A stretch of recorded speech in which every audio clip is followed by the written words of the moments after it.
and welcome to the Reverend Hunter Podcast. This is Tony Jones. I'm the Reverend Hunter, and alongside me is Brandon, the hardest working producer in podcasts.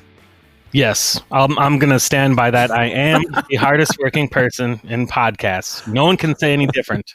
How are you doing, Tony? No, I would dare somebody to work harder than you in the podcast world, which I just heard on the Conan O'Brien podcast today. It's called the podcast space. That's how we should refer to it. I really like that. Conan's a man of many wisdoms, so I'm going to take his word for it.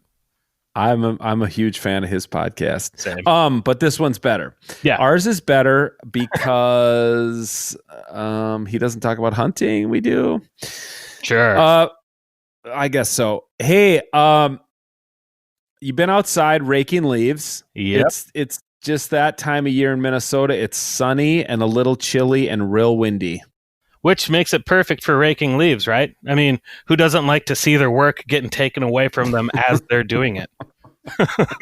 I guess that's one way to look at it. Yeah, I just figure if you wait long enough, most of the leaves blow away to the neighbor's yard. But that's as long as their leaves aren't blowing into your yard, So it's maybe a zero-sum game. Yeah, well, I wish I had the same trees as me, so then I could say, well, that's not from me, that's from your tree. There's no way that's mine. But I'm gonna DNA test that leaf and see where it came from.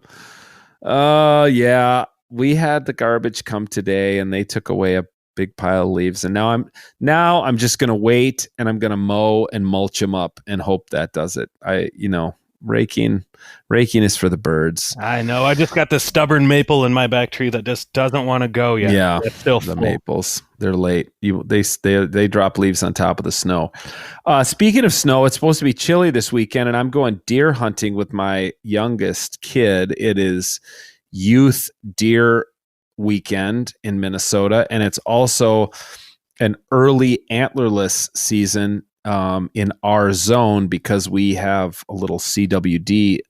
Well, we've had one deer found with CWD, so we get to now shoot up to 5 does per person in our zone. Yeah, so I'll be deer hunting. My son will be deer hunting, and then if we bag a couple deer, then we'll probably start grouse hunting and turkey hunting. You know what? I called the DNR because I wanted to find out if you've got a fall turkey license and a deer tag, could you have in your tree stand a shotgun with which you would shoot a turkey and a rifle with which you would shoot a deer? And I thought, no way they're going to let them. No way.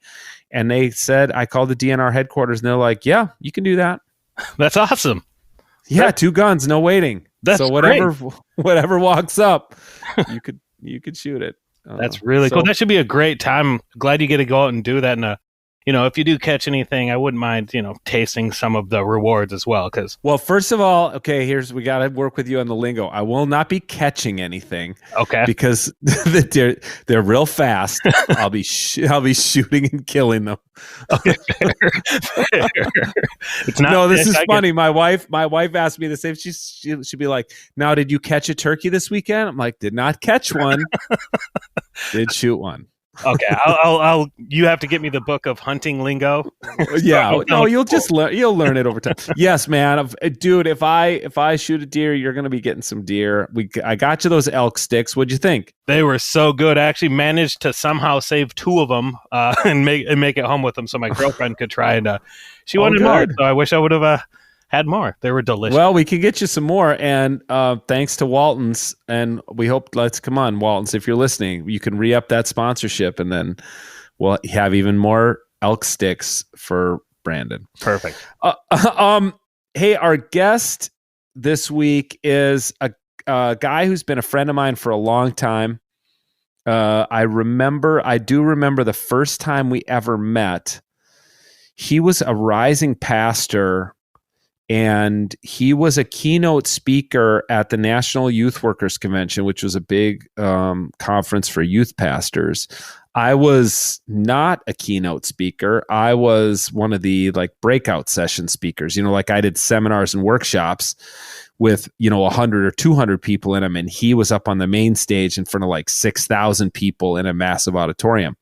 And I remember meeting this guy. His name is Rob Bell. We were standing in the lobby of a hotel in Nashville, I believe, and for those of us who are breakout speakers, we were like in the info packet we got from the people who ran the conference, we had to take the super shuttle, and then we would turn in our receipts for the super shuttle and get reimbursed. But Rob was a keynote speaker, so he had a limo. So I remember I have this vivid memory of standing in a lobby of a hotel talking to Rob, and he's like, "Oh, gotta go. Limo's here," and out he goes, and he jumps in his limo, and they take him to this is no knock on Rob, because it wasn't his decision. Like, it's just what the people who ran the conference are like. If you're a keynote speaker, you get a big check with extra zeros on it, and we send a limo for you. So that was my first experience of him, but we've been in a lot of things together. I've read all of his books, and he's a pretty famous dude in the Christian world. He's got a new book out called Everything is Spiritual, which we talk about. He did a speaking tour a few years ago with that title, and I went to see him. He is just an extraordinarily gifted communicator. Anybody who's ever seen him live speak knows that the guy is just a magician with words in front of crowds. But it's not just that he's a great speaker; it's that he's such an artist. He's very deeply thoughtful. And though he doesn't hunt or fish, really, I wanted to have him on the podcast because, my quest is to try to put words around the spirituality of the outdoors life for myself. And he's a guy with such a great way with words. So we talk about that. We catch up a little bit. We joke about some old times, and you can listen to us reminisce about going to the same seminary at the same time. But then we really get into things like his love of surfing and my love of hunting, and he asks me and drills down a little bit, and I think it's just super profound. And if you like what he has to say, you can easily find Rob Bell on Twitter, Instagram, or whatever. Find his website or find his book, Everything is Spiritual, which just came out this fall. I would encourage you to get it. And once, COVID is gone, if you get a chance to see him live, strongly recommend it. So without any further ado, I'm going to turn it now over to my conversation with Rob Bell. Please subscribe, rate, review, tell your friends. If you like this podcast, share it. We really appreciate the support. And here is my conversation with Rob Bell, the author of Everything is Spiritual. In this podcast? This podcast is called The Reverend Hunter, Rob. The Reverend Hunter. Nice. That's a good name. Have you ever hunted? Is a Reverend Hunter a critic? They're like a Reverend Hunter? Like, I'm not hunting reverends. I'm a reverend who hunts. Oh, that's so cool. What was your question? Have you ever hunted? I've walked around in the woods with a gun when I was a child. But like for squirrels or something? No. It's like golf for me. I have zero experience, but I completely understand why somebody would get why it's way more than a sport. Right? For you, I assume? Oh my gosh, dude, it's my life. Somebody talks about, it's nice that you have hobbies. Get out of my face, hobbies. Yeah, hobbies. No, right. I do other things so that I can afford to hunt, Yeah. Which may be the case with you with surfing, and I want to get into that. But I just want to start by commending you because I'm here on Amazon, and your new book, Everything is Spiritual, which I've just finished, and is fantastic, and I want to talk to you about. It is number 3 in Mid-Atlantic U.S. biographies. The Mid-Atlantic. I mean, that was always the goal, right? Honestly, when we were coming up. You've never even lived in the Mid-Atlantic, have you? Man, oh man. If somebody would have said from the beginning, if you can get that Mid-Atlantic thing, the peace, the serenity, it'll all fall into place. Well, based on your book, everything's connected, everything's related. So there must be a reason in the universe that Amazon would think your book is a Mid-Atlantic U.S. biography. Because I can't even think, like, Michigan's not even Mid-Atlantic. Great Lakes, maybe?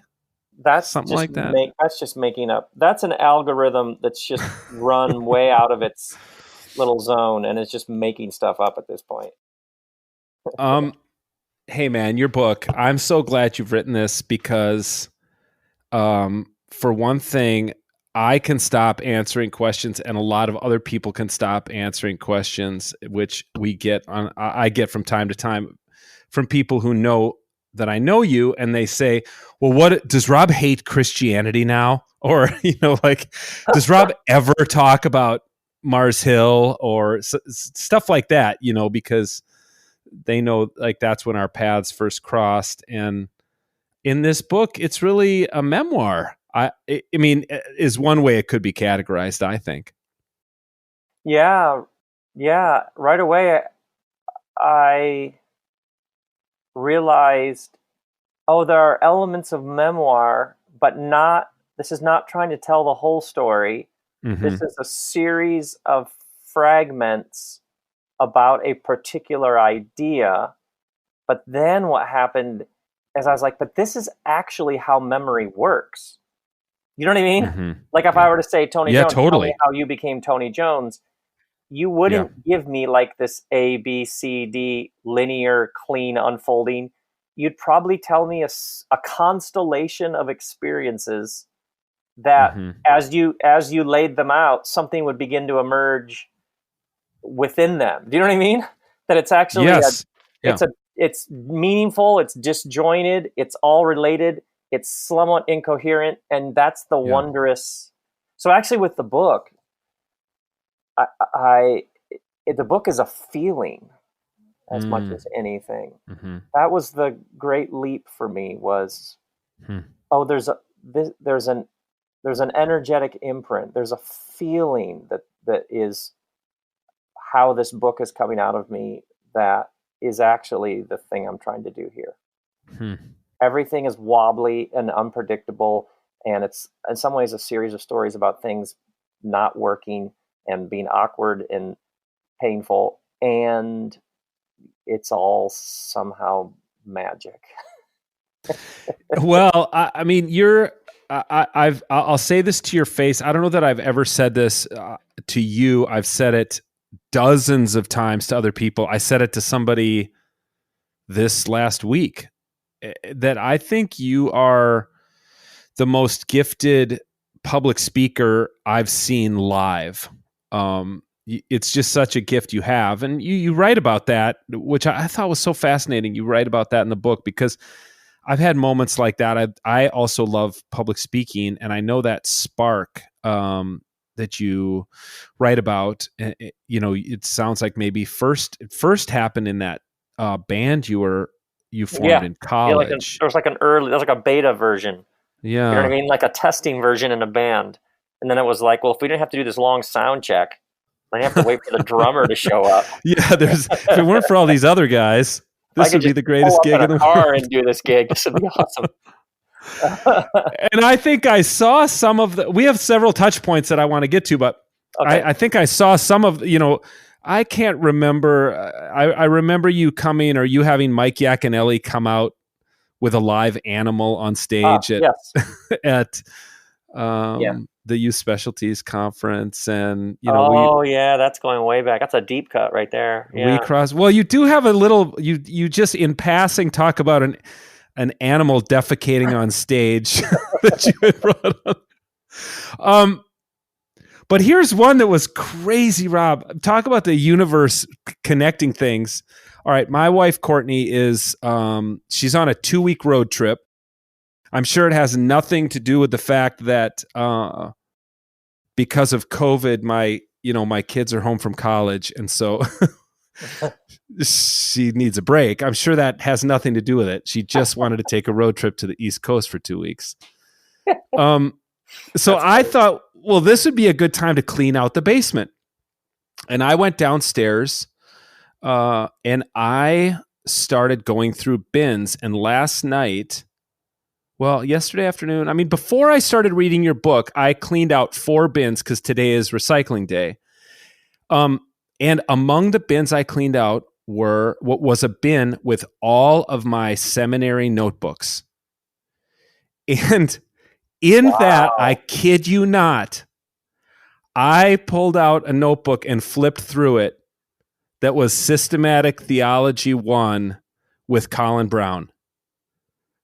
And I took that, Rob, I took that class in 1990, and you mentioned, I mean, you don't name him in the book, but clearly that's who you're talking about, right? When you talk about... Okay, but Tony Jones, how many people on the planet... This is what I'm saying. ...and be like, clearly you're talking about this British scholar of systematic theology.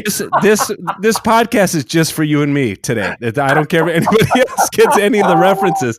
That is amazing. But I was like, what year did you take Colin Brown for systematic after Colin Brown, you're like Roman numeral 4. Wait, what was the Roman numeral 1, 2, 3? It's a great little anecdote in the book, particularly for me, because I'm like, holy crap, probably 1 or 2 years before you took that class, I took that same class at Fuller. Yeah. I was at Fuller from 90 to 93. And I was like, ugh, I cannot do another Colin Brown class. It's so freaking boring.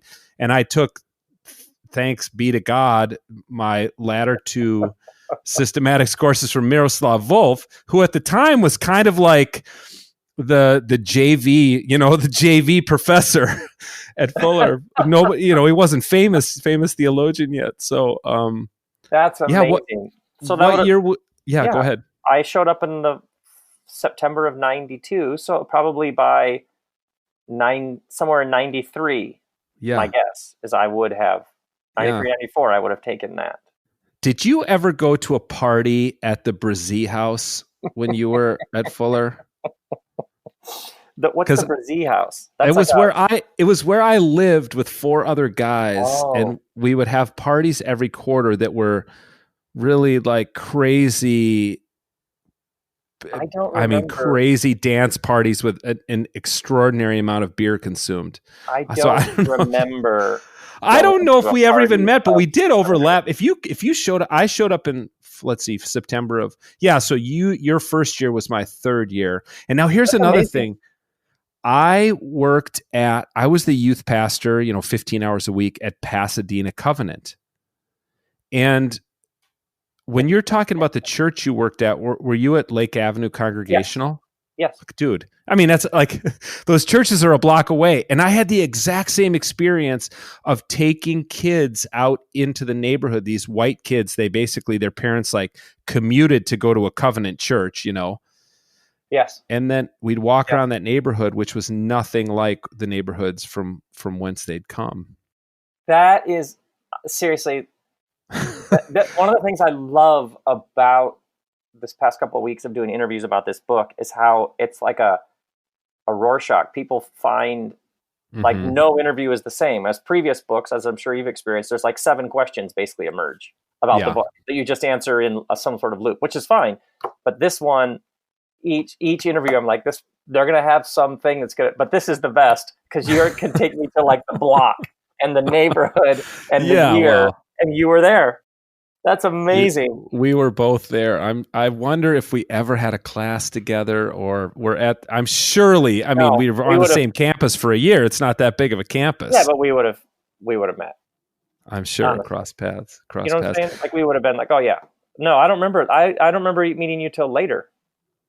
It's also funny when you talk about this, getting part-time jobs in churches and listening to people who you're told are very important theological figures, how young we were in the sense of like conventional wisdom. Somebody was like, this is how the game is played. Okay. You know what I mean? Like that you're in your 20s and there's a world that's telling you, take this step, then this step. This is how things. This is how the assembly line works. And so you're like the good son, you do it. You know what I mean? And then take these classes. This person's a really big deal. Oh, okay. I got it. Apparently they're a really big deal. I don't understand what's going on here, but apparently they're a big deal.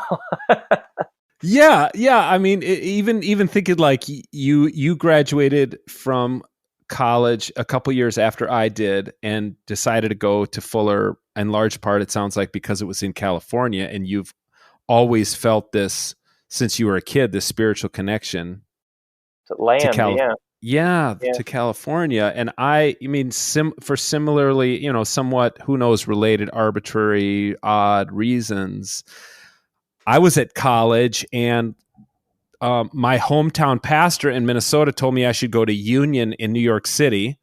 And for listeners who don't know, that's one of the most liberal seminaries in the country. And the guys in Campus Crusade at my college told me I should go to Dallas Seminary, which is one of the most conservative. And I was like, well, Fuller kind of splits the difference. And so what the heck? I'll go there. I mean, what do you know when you're 22? You don't know shit when you're 22. Thank you. Because what I knew, I found Jesus utterly compelling, but I didn't come from any sort of denominational structure or anything. So for me, it all seemed like wait, like refrigerator buzz, like just all of this static surrounding this story person that I found utterly compelling. In Fuller, when I found out that there were 120 denominations represented from 80 countries, I was like, oh, good. Like there's so much within that world diversity that I don't, you know what I mean? Because the idea of like picking like one particular path just felt so at odds with how I understood Jesus. It's so funny that we each had like and that I remember my grandma's pastor visiting my grandma, who's the opening pages of the book, and her pastor was visiting her, and him finding out that I was going to Fuller and trying to convince me not to go there. And I'm thinking, at one point, I lived on a planet where people thought that Fuller was too wild. I was on that planet. That is amazing. Man. No, I wanted to talk to you about this a little bit because it's funny. Because years later, I was at Fuller for something, and I still teach in the doctorate ministry program at Fuller. I currently have a cohort of 9 students that I'm teaching for the next 3 years, and so. And yet, like you, I have a great fondness for Fuller, but also it's somewhat of a tortured love affair, And there's a guy named Rich Mao who was the provost when you and I were students, and then he became the president. And it was sometime, I think they were courting me or something for. By the way, he really liked it when I referred to him as Chairman Mao. Yeah, I bet he loved that. Anyway, continue. Well, I had a papal summons to go to his office, and he was the president of the seminary. And this was I think shortly after Love Wins came out, which is you talk quite a bit about that in the book, right? About that, the controversy around it, and more about your own feelings and thoughts and your own growth. What am I doing here? Right? Yeah. From the growth, from the criticism, and Mao. It was shortly thereafter that I think gay marriage also became. It was already a hot topic in the church. But anyway, my point is, I'm sitting there in Mao's office, and he's shaking his head like, you, Rob Bell. I think he named one other person. I can't even remember who. You guys really. I don't know what your relationship with Fuller is going to be like in the future. And he's just shaking his head. And I'm like, dude, Fuller made me the way that I am. Like the professors I took at this school expanded my mind and led me in the directions that I'm now going. So like, you're responsible for this. But he didn't so much like to hear that. You and I had very similar conversations. Well, yeah. And I know your thing does. This is what your machine is perfectly engineered to create this. By the way, How do you That's deal? awesome. And that's what, one of the things I wanted to ask you about is, how do you deal with, you look back and you've already kind of mentioned it, like, oh, what did we know? And how do you look back on like where you used to be on gay marriage, for instance? Because I remember even having a couple conversations with you when you were in your latter years at Mars Hill, and that was obviously the thing where like President Mao Fuller stood up for you when Love Wins came out.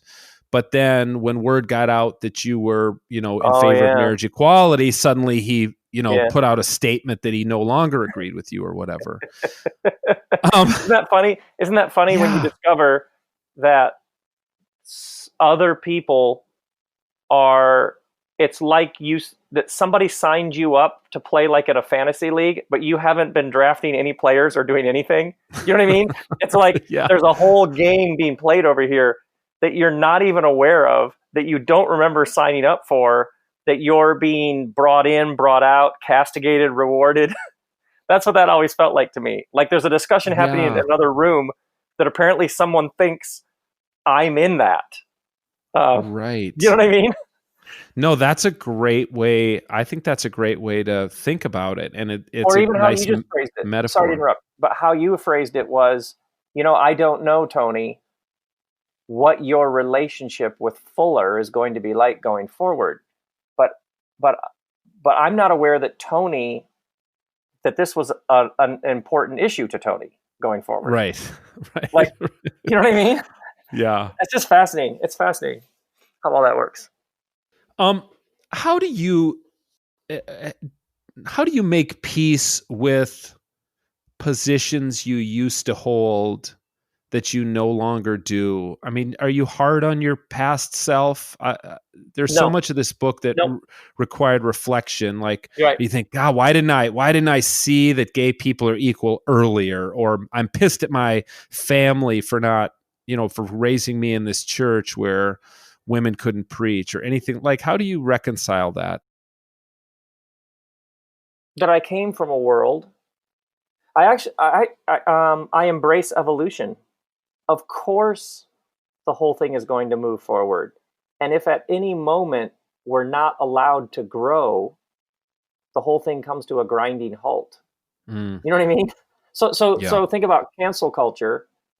I can't even believe I just said that. Okay, air quotes, cancel culture, where this idea that somebody tweeted something 11 years ago, so now they can't do this. What's interesting is that consciousness that would see itself as participating in the leading edge of consciousness of culture actually shoots itself in the foot when it assumes that the person who 11 years ago said that is this person. So it says we're inclusive and we want everybody to come along, we want everybody to grow, but then its harshest critique is for somebody who isn't who they were and somebody who grew. You know what I mean? And it would also biologically and scientifically be the first to argue for evolution, obviously, but then it would undercut its conviction of an evolving universe by not letting anybody actually evolve. You know what I mean? Yeah. So I just go right for, I came from a world. This world was set up in a particular way. And then I began to have experiences that some of them confirmed the worldview I was handed, and some of them worked against it. So I followed where the life is. I remember my good friend in high school, his dad and mom were divorced, and his dad lived across the street with his partner. So I have memories of 16 or 17, and some people are gay and they live with their partner. Some people are gay and live with their partner across the street from their former partner, former wife, and kids. And that's just how the world is. So if you, honestly, when I was just starting out, if you would have come up to me after a sermon and said, I'm gay, I would have said, okay. I don't ever remember having a strong, like, oh, you can't be that. I remember, some people are gay. I just knew too many people who were gay. Right. Yeah. And then but this is the thing that I think your question is so interesting. As I all of a sudden was like leading a church, what I noticed is that some people were like, yeah, of course some people are gay.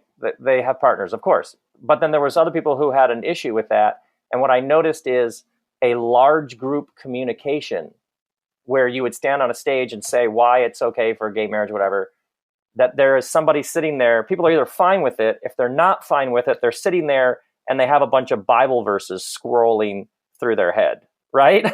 Or the voices. So I was like, oh, you could give the best series of teachings ever, but if you didn't address whatever is scrolling in that person's head as you're talking, that the way that you help people with this is in a tighter setting where they can ask you questions. Mm-hmm. So I started doing I would go to living rooms and talk to a group of people. I just started going about because I just realized the large communication, it caused more problems. And but so I came from a world, it educated me and trained me, and then like you, I went out into the world and had my own experiences, and so that's how I think about it. And it's okay. Right. You write pretty honestly in the book about the criticism you've received and how much that criticism has stung you. I mean, you write about there's an episode where you're sitting in a meeting and you see a stack of papers and somebody has printed off book reviews. Right. And my first book.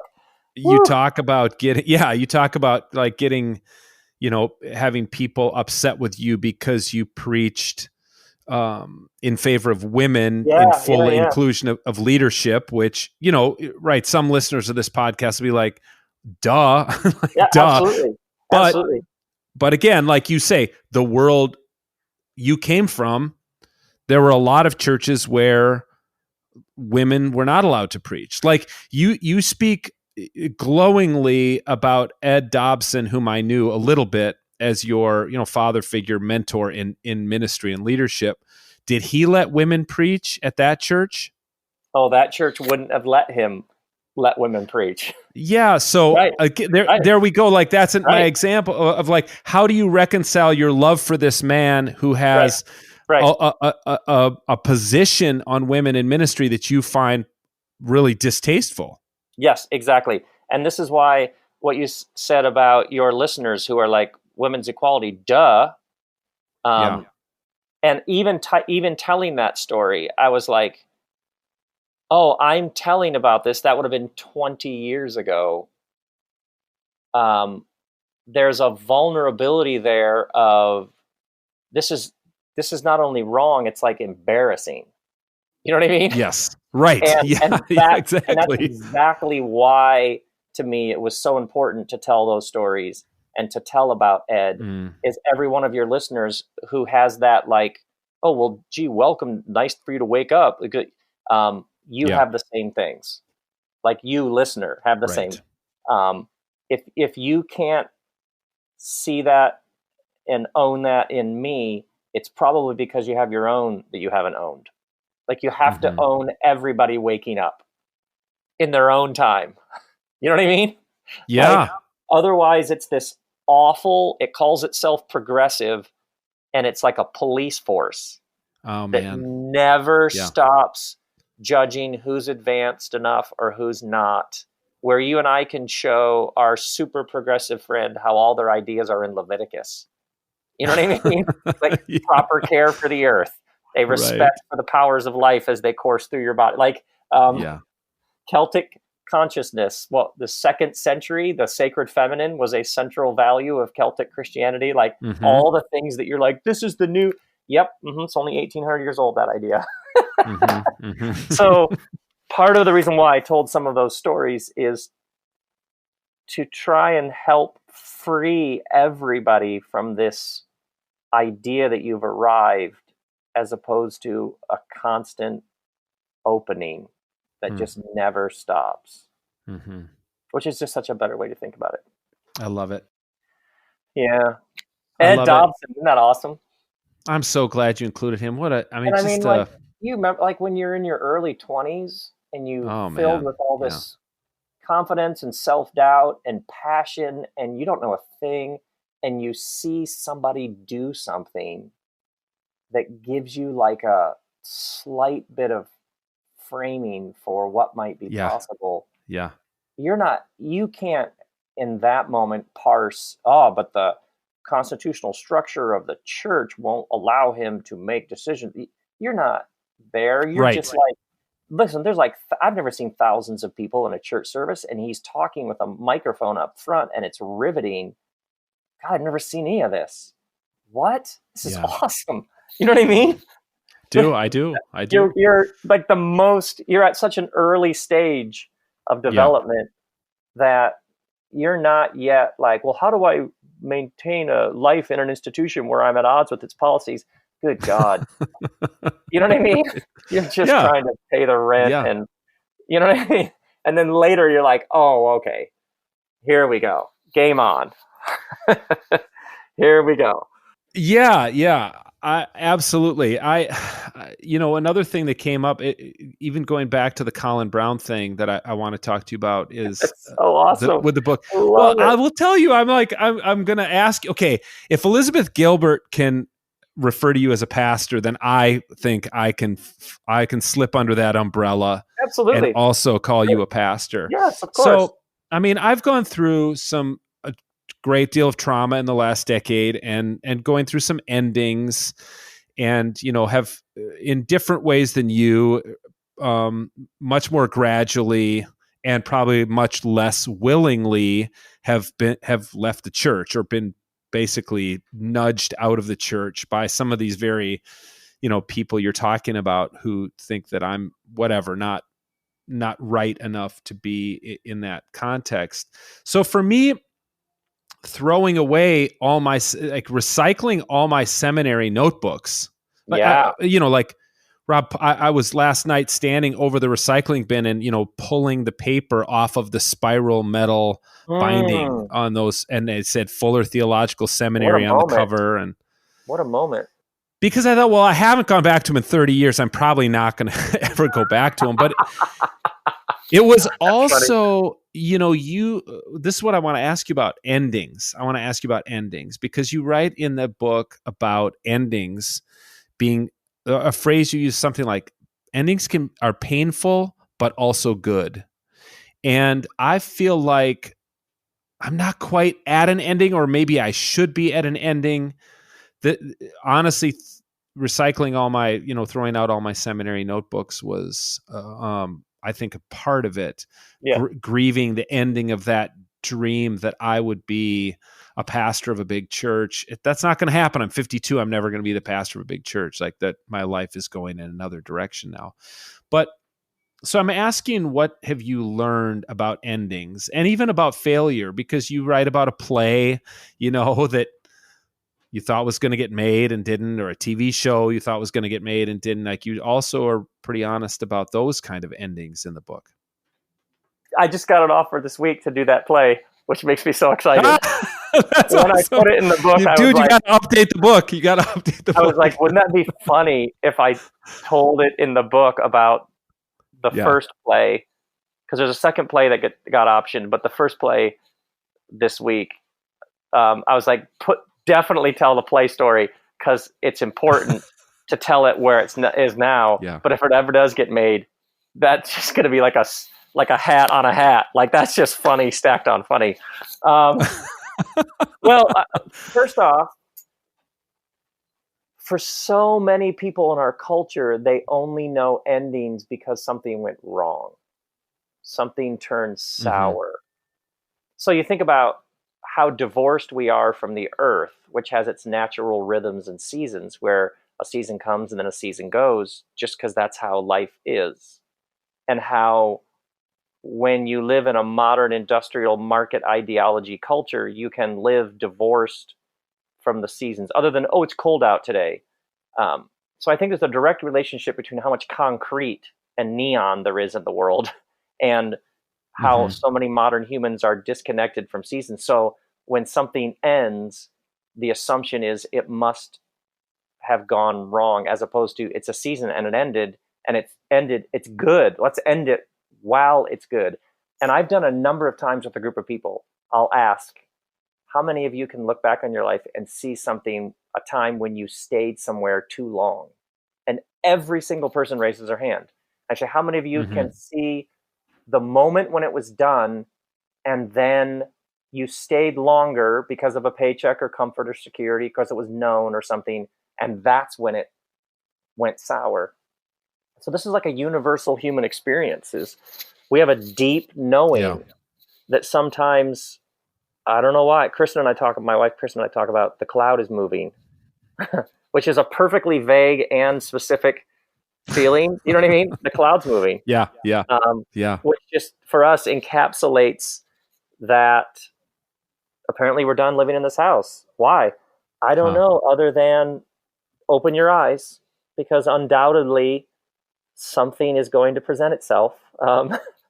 And so, I came to the end of that chapter and I wrote about it because I've noticed how many people I've heard express some sort of something is ending, but because nothing's wrong, and they have somebody around them saying, you should be grateful that you have this, and none of the gratitude stuff works. It's not because I'm not grateful for this setup. It's just right. Something within me knows this is done. Yep, that's actually how it works.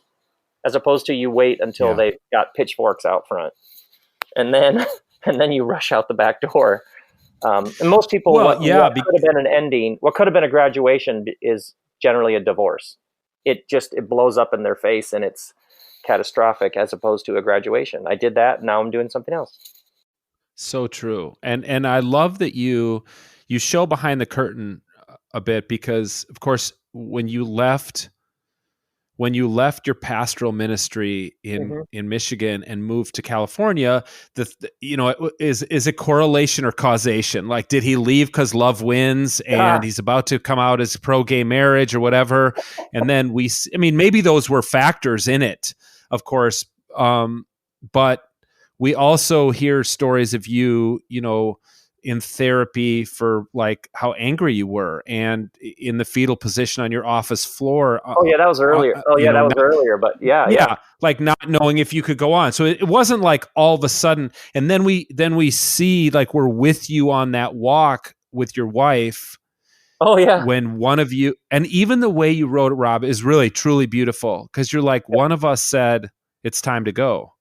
The other one said, like, almost like, it doesn't matter who said California, and maybe you don't even remember which one of you said it, because that's how simpatico you were at the moment. Yes. Oh, see, Tony, I love that you appreciate this stuff. Yes, it was intentionally beautiful. I really love that scene. Beautiful. Yeah. It was intentionally written because the answer had always been, what are you guys going to do next? Well, we're here doing this. And then suddenly that answer didn't work. We were like, wait, what is this? What is this stirring? What is going on? It was like, suddenly we were open and like, oh, something's happening. What is it? It's like it was coming on the horizon. You know what I mean? Like, but you can't yet tell him what it is. It has very little shape or form. And then it just got, I remember the first moment of, I'm done doing this. And then the geographic element was like right there we both, and then it was absolutely crystal clear. I mean, it was as obvious. Oh yeah, this has been great. And now it's time to do the next thing. Okay. I mean, it literally, there was no like, what is going on? I don't want to, it was so clear. Yeah. Do you think it was so clear? Because, here you've been talking about how much of a struggle it is for people to make these transitions. And it really is. Do you think it's, you write about being in spiritual direction and being in therapy. Do you think some of those practices had put you more in tune with the Spirit, so that when the time came, Absolutely. it was more kind of readily available to you? Absolutely. And part of Kristen has always been profoundly intuitive with a deep, deep sense of knowing. She always says that she's the rudder. She's like, you can't see me, but I steer the ship. But what had happened, in the world we came up in, the guy or the woman who's holding the microphone up front preaching, that man or that woman is also the person wearing the other hat, which is the leader hat. There's like two hats that the pastor is expected to wear. And so in the book, I didn't use the two hat image, but in the book, when I talk about, there was this stuff that I did that absolutely lit me up that I could do forever, the making things and sharing them with people. And then there was this massive organization that required somebody to have their hand on the wheel. And when I did that, I thought I was going to die. It made me supernaturally exhausted. So I had to go through the pain. So that was a lot of the spiritual direction was, is there some other way to do this? Because this world that I come from requires me to wear these two hats, and I can only wear one of them. And the one of them gives me more than enough. It's a whole lifetime. It's multiple lifetimes of work alone, let alone this other thing. So in answer to your question, I had already had to go through that pain. In the book, I talk about it like soul, like learning to listen. Yes. Even when everything around you is like, no, this is what you do. But something within you is like, no, that's not what I do. This is what I do. Those muscles I had to develop over a long period of time. So when this came up, it's at some level had some practice. You know what I mean? But there was enough musculature to go, oh, and then, and I'd love to hear what you think about this. Another thing that was happening is I kept bumping into, if you take Jesus seriously, that human beings have built temples for thousands of years in order to understand that which is sacred and holy. But the moment you name space holy or sacred, you have by default named other space not holy and sacred. That's right. Yep. And so what was happening to me is I kept thinking, it's almost like you got to build a temple long enough for people to be able to conceive of this, but then you got to tear that temple down because otherwise everything gets split. And so I was working in a fairly large temple, and I would say, like, this isn't the point. The point isn't to come into this temple and meet the divine. The point is to come in and we gather long enough to be reminded and have our eyes opened to the divine who's everywhere else. You know what I mean? Yeah. But the problem with the setup I was in is, Rob, that's so great how you said that this isn't the point. Can you come back next week and say that again? You see what I mean? Yeah. And so I was in this I don't think I've ever written about this. I was in this really interesting spot because I was like, wait. If you take this Jesus message, if you take it all the way, it takes you into the deconstruction of this whole thing. Because it's an announcement that the whole world is a temple. That science, art, politics, hunting, business, law, healthcare, it's all a temple. But this machinery that I'm a part of it's almost like working against itself. And then I would go out on tour and go to like clubs and theaters where what I was doing was in spaces that weren't labeled religious or spiritual. And it was like what I was doing had an extra bang to it. You know what I mean? It was like it almost like it made sense in spaces outside of what people would already be going into with this is religion, this is Christianity. But so that actually that was what was happening at a deeper level is I'm here to announce that the whole thing is a temple. And that in the book, when I talk about new work and new spaces, go do that. And that's not actually leaving the tradition. You're just, honestly, Tony, you're leaving Mars Hill to go do Mars Hill. Right. I mean, that's actually what was happening, but it's hard to articulate that in the moment without, you just sound like a guy you don't want to sound like. You know what I mean? I've really discovered that this whole, you know what I mean? You're just, get out of my face. Well, no, you gave a talk at a conference I ran a few years ago called The Whole Thing is a Temple, or at least that's what we called it on the YouTube video. And I'll link that in the show notes, because that really, Rob, that talk was just astounding and a blessing. Was that at that was in Texas, in Houston, Texas. Or no, was Dallas, that about the Polish masseuse who comes over to my house with the egg whites? Yes, there was that in there. And the hairdryer. And there was a lot about surfing, and that's what I want to ask you about now. Oh, this is all a warm-up for the real thing. I love it. What do you love about surfing? Evangelize surfing to us. No, because you don't want us to, because you don't want more people on the waves fighting for the good waves. Because there's a point at which you talking about why you love hunting, you start to realize that you sound silly. Okay. Right? There's something, because you love it that much? Yeah, because it's an experience that goes beyond any language you could use for the experience. Yeah. I mean, I could say a couple things about how the very nature of surfing is you enter into the ocean and you find out what it's doing. So it's a long period, short period swell. Which direction is the wind coming from? Is there any texture on the water? How big are the waves? Where are they? And then the direction of the swell determines how it's breaking. Are they rights? Are they left? Are they A-frames? Is it a shore break? Is it a point break? Is there a reef? And then you wait for the next set of waves to come in.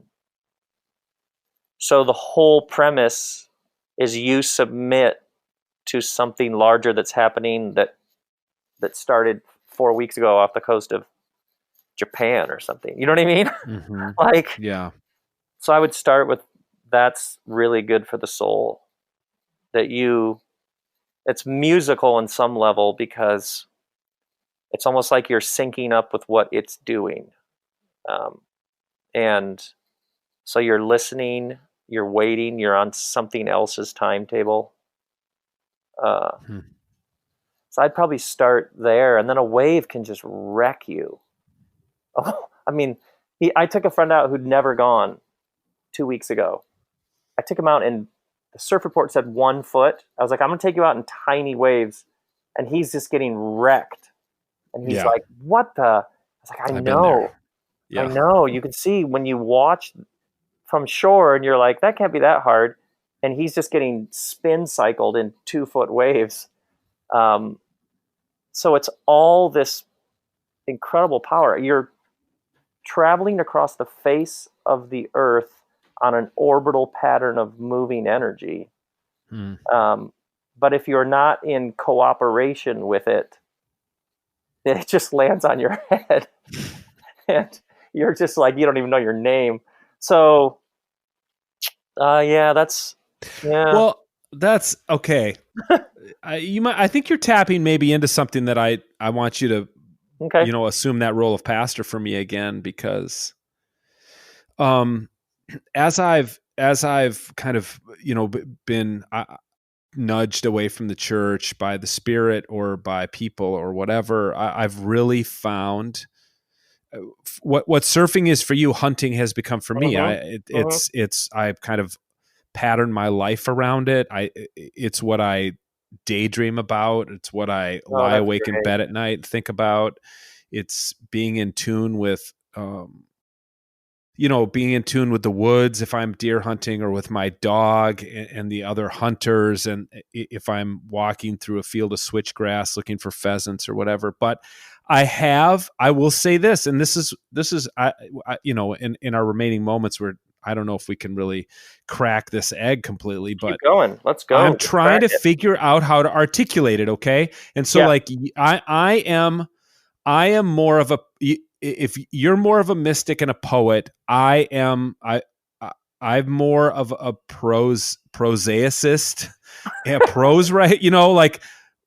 my writing is in orderly paragraphs. Yours is not. I probably, you felt uncomfortable with Colin Brown. I probably thought at the time when I was at Fuller, like, I want to be a systematic theologian. In fact, I tried to be I tried to get into PhD programs in systematic theology. I'm less of an artist and less of a mystic.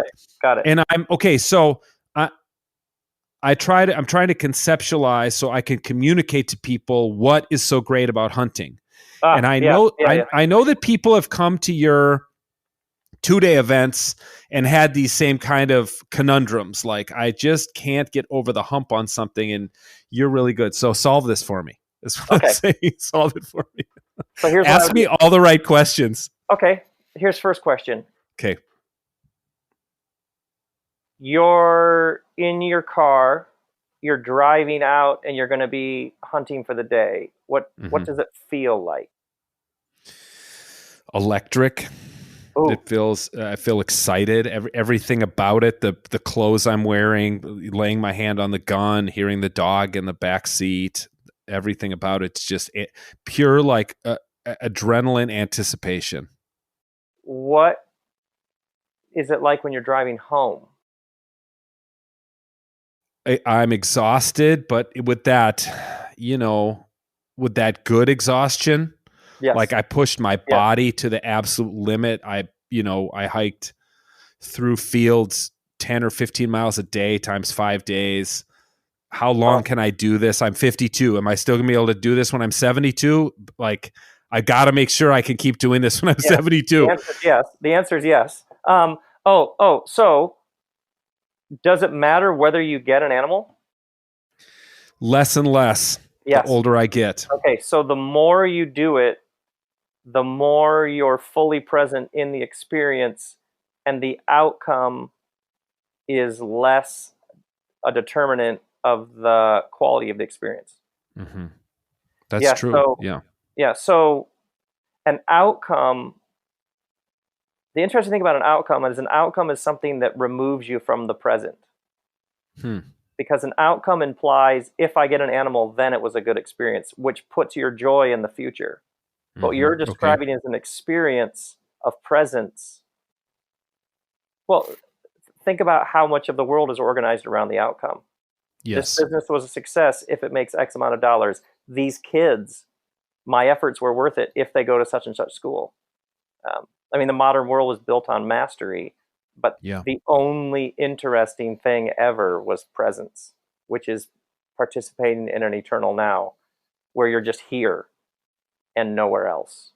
So what's interesting is when I ask you these questions, you immediately respond with, there is something about this experience that rescues me from it needing to be anything other than it is in the moment. Mm-hmm. So in some ways, the experience of hunting becomes a glimpse. Has hunting leaked into the rest of your life?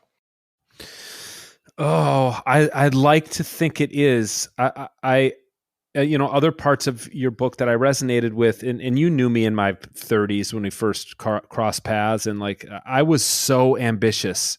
I just wanted to accomplish everything. I wanted to, write all the books, speak to all the crowds, preach at all the churches, have my name, have my blog get the most hits. And, for various reasons, a lot of that ambition, I feel like, has been stripped from me. I think part of it's just growing older and, crossing the 50 threshold and having done a lot of it and then having it taken away from me. It's a lot less important. Yeah.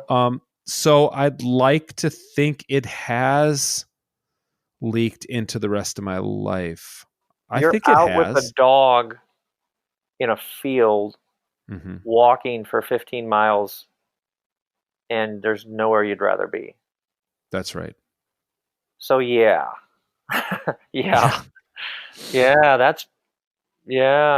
It's awesome, man. I love every part. I mean, maybe you're like this about you write about, the smell of the wax, and I like the small town diners where we go get pancakes before we go out. I like sitting on the tailgate of the truck and, eating trail mix with the other guys between fields. every part of it. There's not a part of it that I don't like. There's not a part of it that I think, well, I got to put up with this part to be able to do that part. It's the whole experience is what I love. Yeah, there's this really interesting practice or truth called the concretization of the ideal, which is the world's broken, it's fragmented, it's in trouble. And then a ritual is something that takes how you long for everything to be and gives it a physical, tangible expression in space and time that you can actually enact. So these slaves in Egypt come out of the chaos of oppression and they're brought into the wilderness. And in Leviticus, they're given rituals which enact a new ordering of the world. Mm-hmm. And that the ritual is the concretization of the ideal. So you and I intuitively found our way to these rituals which enact something, a harmony with nature, a communion with all of creation. It's interesting how you described, like, can you do this until your 70s, which is you're much more tuned into your body and caring for your body. Yes. And then there's a Zen-like appreciation for the aesthetics of it. So I can only imagine the gear, what it's like to put on that jacket. This is how we, like, when people look at what about the world right now with politically, what about economically, what about all the chaos out there? My answer is always, I wake up in the morning and I do my work and I do my life with an intention and a depth and a care, because that's the only place anybody can start. You know what I mean? So, like, I do know what you mean. I absolutely know what you mean. Yeah. And even when people are like, well, what about Syria? I will respond, I wake up and walk my dog. Then I'm going to meet with some more people. I'll try to write some more paragraphs. I'll try to craft some more. That's my answer, is doing my work. And that's how I can answer. So in some ways, what you're describing is how you answer the chaos of the world with these rituals and practices that ground and center you. It's so beautiful. It's way beyond. Well, thanks. I get when people talk about like a hobby or a sport, you're just like, that just doesn't do it. No, not a hobby. I mean, and I think one other part of it for me that I bet is similar with surfing for you is so much in our lives is so distracting, and I am 100% focused. Like when I'm in a field with guys and guns and dogs and pheasants exploding from a cattail slough, I'm not, like, my mind isn't wandering. I'm not daydreaming. I'm every sense is heightened. Yeah. And it seems like we live such leisurely lives. I often think about my, forefathers who worked on farms or who were hunter gatherers, and, they needed to be totally focused on what they were doing at the time, because it was, it was risky. It was physically risky what they were doing. And I think hunting is about the only thing I do that's like that. I'm guessing it's similar in surfing. Like it takes everything you've got. Yeah. And which is why I asked you about leaking into the rest of your life. How is that not going to make you more present in the rest of your life? Yeah. How is the act of being fully present not going to show you what it looks like to be fully present?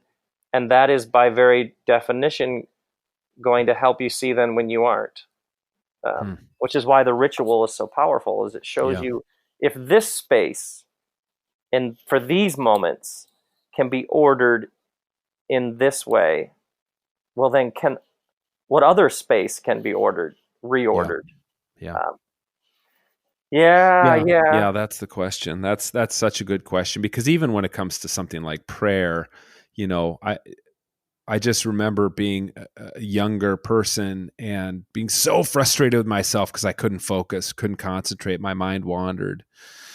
And now I found this activity that demands all my attention and energy and focus. And I think, well, that's what I've always wanted with prayer. So, I mean, why wouldn't that be prayer? And you, as an artist mystic, that's probably a shorter chasm for you to jump. But for me, is like whatever I am, left-brained intellectual theologian, blah, blah, blah. That's a bigger chasm to jump. Oh, interesting. For me to be like, hunting is my prayer. Oh, yeah, cute. That's cute. That's cute. But I want it to be. People are always like, what's your meditation practice? What do you do? And I was with there's this great Buddhist teacher, Mark Nepo. And somehow we were talking, he was asking me about surfing or something. And I was describing, like I did, like, no, I can't really describe it, but here's a couple of it. And he's like, oh, yeah, moving meditation. Oh, like, yeah. Love it. It's like we have a whole category. There's a whole category, but for some people, their meditation is a moving meditation. He just was like, yeah, of course, that would be like for you. That's reminds me of like when I was writing my last book, and I met with a rabbi, and I said, "Do you guys think God is?" I'm starting to think God's inside of time. I was always taught God was outside of time. Do you think God's inside of time? And he goes, of course God's inside of time. Are you crazy? Whoever told you God's outside of time? It's like just every professor ever. It's every vacation Bible school teacher. Okay, a friend of mine was in Israel. I love that because a friend of mine was in Israel meeting with this really esteemed rabbi, and he's walking along with the rabbi, and he says to the rabbi, what do you think happens? What happens when we die? And the rabbi says, that's not an important question. Just not an important question. Oh, before we go, we got a lot of dog lovers, of course, because a lot of hunters are listening. Okay. Tell me about California Sunshine, which is one of my favorite paragraphs in your whole book. Oh, man. We had a yellow lab. Oh, that's what I have. What yellow a labs. Great dog. And the breeder, he was like the breeder in the area because all of his labs had perfect hips, which is I don't know if that's still a big deal. Oh, yeah. Big and his deal. name was Daniel Baylog, and he paid my parents to breed our good lab. Oh. And he put a male in the pen with our dog, and she attacked him, and he yelled at the top of his lungs. I mean, I would have been 6 or 7. Daniel Baylog is yelling, get my dog, get that bitch away from my dog, get that bitch away from my dog.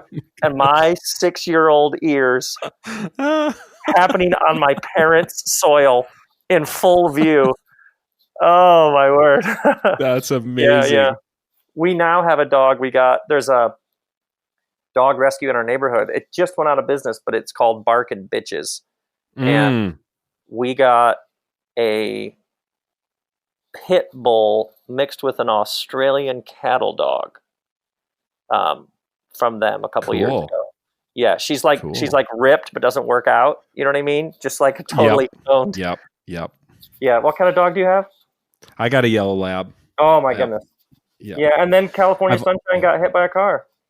So sad. Saddest day of my life. But man, I'll tell you what, if you happen to have a picture of yourself with California Sunshine and or with that iron-on "I love my dog," I'm guessing it was a ringer tee. Oh, I think it was just plain yellow. I'm trying. Okay. Oh, I love it. I'll have you got to send that to me, and I'm going to use that on social media when I promote this podcast episode. But even the visual of it, I'm sure you were a little toe-headed blonde kid with your yellow lab. I love it. Okay, I absolutely love it. That may require an email to my mother. Dig around. Hey, it's great to talk to you, Rob. I really appreciate it. I so love your new book, and I hope 1 million people read it. It's really special. That moves me beyond. Yeah, this was really. I really enjoyed talking with you. That was really. Thanks, powerful. man. Yeah, Thanks. I'm so glad you're hunting with your dog out in the woods, doing well. I am. And doing things like this.